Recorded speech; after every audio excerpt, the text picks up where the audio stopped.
Dear students, welcome to E-Pathshala. I am R. Suganya Devi, working as Assistant Professor from Kumaraguru College of Technology. Today we are going to see about VAT and fiber reactive dyes. Color is an integral part of our life and we all love colors. So VAT is a oldest natural coloring matter. VAT dyes are oldest natural coloring matter derived from plant and animal origin. VAT dyes obtained its name from a wooden vessel which was used for fermentation process in earlier days. The wooden vessel was called as vat. So vat dyes provides textile materials with the best color fastness and of all the dyes in common use. The fiber most readily colored by them are the cellulosic fibers. The properties of vat dyes are: vat dyes are insoluble in water. They are generally converted to their soluble form called as leucoform by addition of sodium hydrosulfide, a reducing agent, and also in the presence of caustic soda. VAT dyes have excellent washing and light fastness than any other dyes. VAT dyes are very expensive compared to reactive dyes. They are available in commercial form such as powder, microgranules, ultra-dispersed and highly concentrated dyes. We are now going to look after the classification of VAT dyes. So VAT dyes are generally classified based on their chemical constitution. One is anthraquinone VAT dyes, second one is indigoid VAT dyes, and third is vaporized VAT dyes. Classification is based on the method of application. Temperature plays an important role in this application and it is classified as IK, which is cold dye, and IW, it is warm, and IN, it is normal, and IN special. The only difference is the application of temperature and the amount of caustic and hydrous added. So for cold IK, the temperature is 25 to 30 degrees centigrade, that is room temperature, and the caustic soda added will be 1 to 3 grams per liter, and hydrous is 1 to 5 grams per liter. The warm dyes, the dyeing temperature is 40 to 50 degrees centigrade and others remain the same. And the normal dyes, vatting temperature is 50 to 60 and the dyeing temperature is also 50 to 60 degrees centigrade. But the concentration of caustic soda and hydrous 1.5 to 10 and 1.5 to 10 respectively. So common salt is not required for normal dyes. Special dyes, they require special conditions for dyeing. There are three steps involved in dyeing. One is the vatting, second one is the dyeing, and third one is the oxidation, followed by the after treatment. The three main methods are vatting, dyeing, and oxidation. Vatting is nothing but the water insoluble form of vat dye is converted to water soluble form by the addition of sodium hydrogen sulfide, that is the reducing agent, in the presence of caustic soda. So once vatting process is over, it is then taken for dyeing. The fabric is added after the vatting process. Once vatting process is over, the dye reacts like a direct dye. So the dyeing, it is similar like a direct dye. Step brings about absorption of the reduced and dissolved VAT dye by fiber from alkaline reducing bath in the presence of caustic soda and exhausting agent. After dyeing, the process is oxidation. The soluble form sodium salt of leuco VAT dye, which is absorbed by the fiber, is still under water soluble condition. So at this stage, when the dye is again oxidized, the dye turns into water insoluble form. So when the dye is water insoluble form, we are converting the dye into water insoluble form, then dyeing takes place, and then after dyeing, oxidation process which again converts the water soluble form of dye into water insoluble form of the dye. Now the dye present in the fabric is in water insoluble condition, that is why the fastness properties of the dye are enhanced. And after oxidation, oxidation may be through or by addition of oxidizing agents. It is followed by the after treatment. The dyed material is subjected to treatment with boiling in detergent to get proper leveling, good fastness properties. So now we move on to reactive dyes. Dyes which can chemically react with cotton fiber, forming covalent bonds and thus becoming a part of the fiber itself, is known as reactive dyes. Since the dyes react with the fiber, these are called reactive dyes.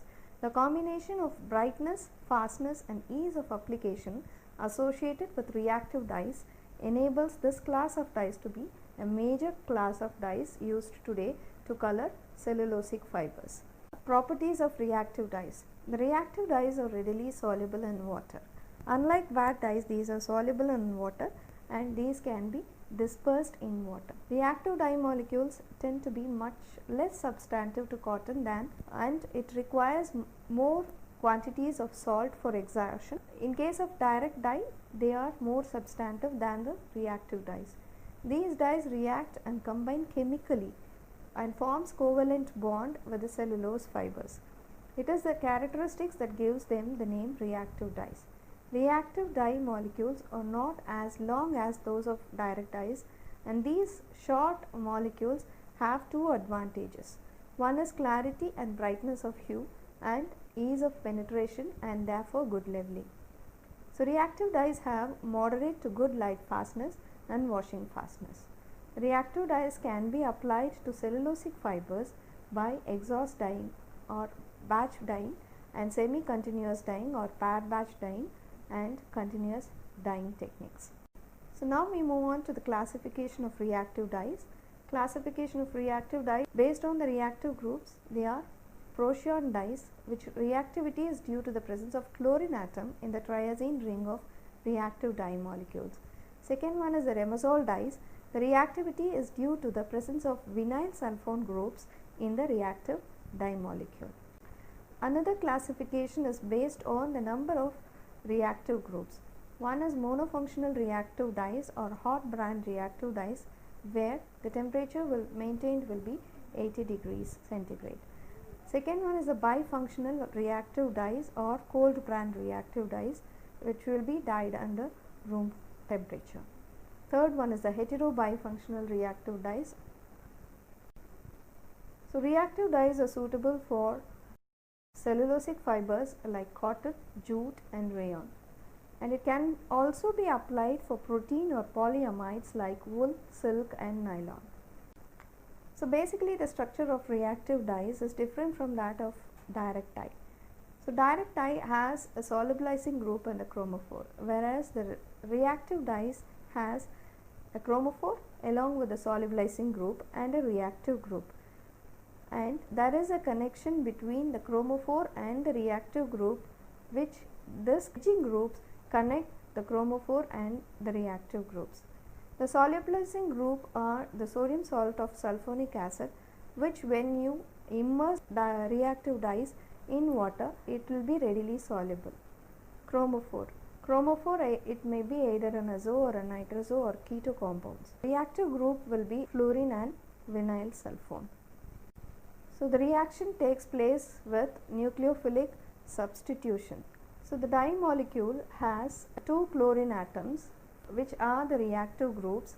When you immerse the reactive dyes in water, the reactive groups, that is the chlorine which is attached to the dye molecule, will tend to react with the cellulose of the fiber and also with the water molecule. So when this chlorine is reacting with the cellulose hydroxyl group of cellulose, the chlorine atom is removed and it is attached with the hydroxyl group of the cellulose. So hence there is a substitution of chlorine atom by the hydroxyl atom of the cellulose. So this is known as nucleophilic substitution. On the other hand, amount of dyes react with water. This is called hydrolyzed dyes. These hydrolyzed dyes, the chlorine atom is removed by the water molecule and the reaction is completed. The other type of reaction that takes place in reactive dye is the nucleophilic addition. Whenever there is a vinyl sulfone dye, the cellulose group of the cellulose reacts with the vinyl group and forms cellulosic bonding between the vinyl group and the cellulose. The vinyl group adds with the water molecule, and that becomes a hydrolyzed dye. The factors affecting results of reactive dyeing are the affinity of dyes, material to liquor ratio, concentration of the electrolyte, pH of the dye bath, dyeing temperature and reactivity, dyeing time of dyeing and nature of the fibers. So, the affinity of dyes, of reactive dyes, is enhanced by addition of common salt, that is sodium chloride. So, the sodium chloride here acts as an exhausting agent. Sodium chloride is added, the affinity of dye to the fabric is enhanced. So, the adsorption of the dye molecules takes place, and the material to liquor ratio should be sufficient. If the material to liquor ratio is lesser, the concentration of the dye and the amount of dyeing adhered to the fabric will be less, and the concentration of the electrolyte, the addition of sodium chloride plays a major role. The amount of sodium chloride added in proportions with the time is very important, and the pH of the dye bath has to be maintained under alkaline condition. So, dyeing temperature is also an important part. So, application of reactive dyes involves 3 steps. One is exhaustion, second one is the fixation, and third one is the after treatment. So, once fabric is immersed in a dye bath, the fabric possesses a cationic charge. So, application of reactive dyes involves exhaustion, fixation and after treatment. So, whenever a fabric is immersed in the dye solution, the fabric acquires a negative charge, and the dye in the solution is also a negatively charged particle. So, when there are 2 negative charges in a dye bath, there will be a repulsion force. So, in order to overcome this repulsive force, which is known as the zeta potential, this has to be broken, and for that we are adding sodium chloride. When sodium chloride is added, the sodium ions and the chlorine ions get separated. That creates less surface tension and the dyes get adhered to the fiber. The first step, adsorption, takes place whenever sodium chloride is added. So, once the sodium chloride is added, the adsorption takes place, fixation step comes into play. So, after addition of sodium chloride, sodium carbonate has to be added. Sodium carbonate acts as a fixing agent and fixes the dye inside the fiber, and this is responsible for maintaining the pH of the bath and also the fixation of reacted dye with the fiber. So, after treatment is washing with soap solution, removing all the hydrolyzed dye on the fiber and also unreacted dye on the fiber. Fastness properties. The fastness properties of reactive dyes are the light fastness and the low humidity does not affect, but high humidity reduces the light fastness. For wash fastness, it is very good because the reactive dyes has a covalent bond. Now let us conclude this session by recalling the points which we have discussed. Ware dyes are expensive but has very good light and wash fastness. The properties of ware dyes are usually used for sportswears and other areas where fastness is a main criteria, whereas in reactive dyeing it is very cheap and most of the cellulosic fibers are dyed with reactive dyes. The fastness properties of reactive dyes are at par with the ware dyes, but still there is if there is a exact requirement of fastness properties, it is better to go for ware dyeing.